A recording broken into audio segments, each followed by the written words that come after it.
Halo para sahabat tani dimanapun Anda berada. Gimana kalau saya kasih tahu, ada cara hemat lebih dari 1 juta rupiah buat perawatan tanah, hanya dengan modal sekitar 20.000 perak aja? Kedengarannya mustahil kan? Nah, kali ini kita akan bongkar tuntas sebuah trik yang menurut saya fenomenal banget, yang bisa mengubah cara Anda ngurusin kesehatan tanah. Kita semua pasti ngerasain hal yang sama. Harga kebutuhan tani, apalagi buat perbaikan tanah itu loh, makin hari makin naik. Ini bukan lagi soal angka di kertas, tapi udah jadi beban beneran yang bikin pusing kepala, menekan keuntungan kita semua. Coba deh lihat angka ini, 1,2 juta rupiah. Itu cuma buat beli 20 karung dolomit. Gede banget kan? Modal yang luar biasa besar cuma buat satu urusan aja, yaitu perawatan tanah. Pasti banyak dari kita yang mikir, duh, ada nggak ya cara lain yang lebih masuk akal di kantong? Jawabannya tentu aja ada. Dan solusinya itu ternyata jauh lebih simpel, jauh lebih murah, dan yang paling penting bisa kita bikin sendiri di rumah. Yuk kita buktikan bareng-bareng. Oke, kita mulai dari awal dulu. Dari mana sih datangnya angka fantastis 1,2 juta rupiah itu? Yuk kita bedah dulu akar masalahnya. Betapa mahalnya biaya untuk menjaga tanah kita tetap sehat dan subur. Coba perhatikan grafik ini. Kelihatan banget kan lonjakan harganya? 3 tahun yang lalu, harga dolomit per karung itu masih di kisaran Rp40.000. Sekarang, udah nyentuh Rp60.000. Itu artinya ada kenaikan 50%. Wah, ini berat banget apalagi kalau kita butuhnya dalam jumlah banyak. Jadi, dolomit itu sebenarnya apa sih? Gampangnya, dolomit ini penting banget buat menetralkan tanah yang terlalu asam. Kalau tanahnya pas, nggak terlalu asam, unsur hara dari pupuk bisa diserap maksimal sama tanaman. Fungsinya sih nggak perlu diragukan lagi, tapi ya itu, harganya yang jadi PR besar. Nah, setelah kita paham masalah utamanya, sekarang kita masuk ke bagian yang paling seru, solusinya. Mari kita kenalan sama pahlawan kita kali ini, sebuah alternatif dolomit yang fenomenal dan bisa kita buat sendiri. Dan inilah dia bahan utamanya, kapur bangunan. Iya, benar, kapur gamping atau kapur tohor yang biasa dijual murah meriah di toko bangunan. Bedanya di mana? Ada di kimianya.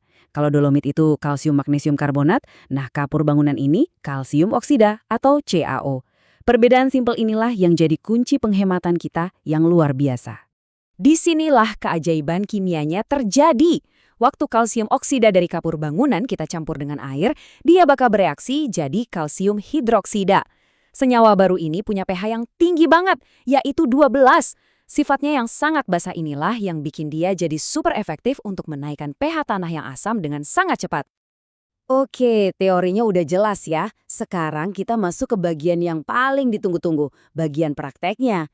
Gimana sih cara meracik larutan super ini? Yuk, siapin bahan-bahannya. Lihat deh, bahannya sederhana dan murah banget. Kita cuma perlu 3,5 kilo kapur bangunan, sekitar 20 buah jeruk, jenis apa aja boleh, dan 25 liter air.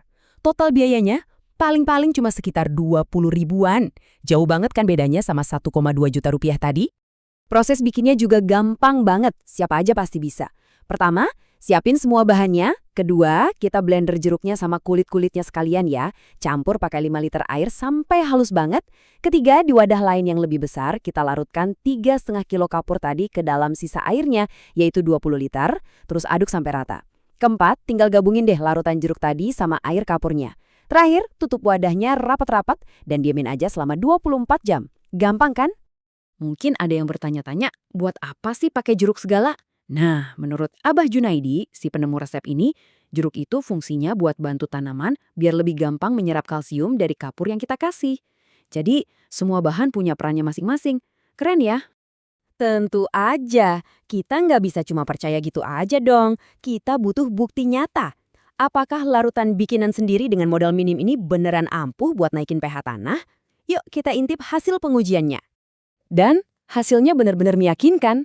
Coba lihat lini masa ini. Sampel tanah awal itu pH-nya 6,0, artinya sedikit asam. Begitu disiram pakai larutan ini dan didiamkan sehari, pH-nya langsung loncat ke 6,4. Dan setelah seminggu, pH-nya stabil di angka 6,5. Luar biasa.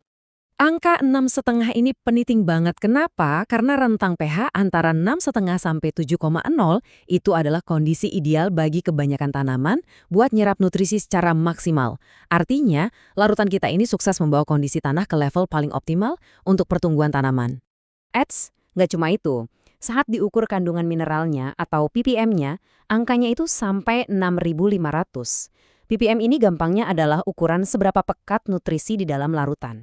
Angka setinggi ini nunjukin kalau larutan kita bukan cuma naikin pH, tapi juga kaya banget akan mineral yang dibutuhkan tanah.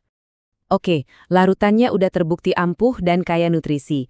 Pertanyaan berikutnya yang paling penting, gimana cara pakainya yang benar di lahan kita? Yuk, kita bahas soal dosis dan cara aplikasinya. Nah, ini bagian terbaiknya. Dosisnya irit banget. Buat ngendaliin penyakit asam-asaman di sawah, cukup pakai 150 ml untuk satu tangki semprot yang ukuran 16 liter.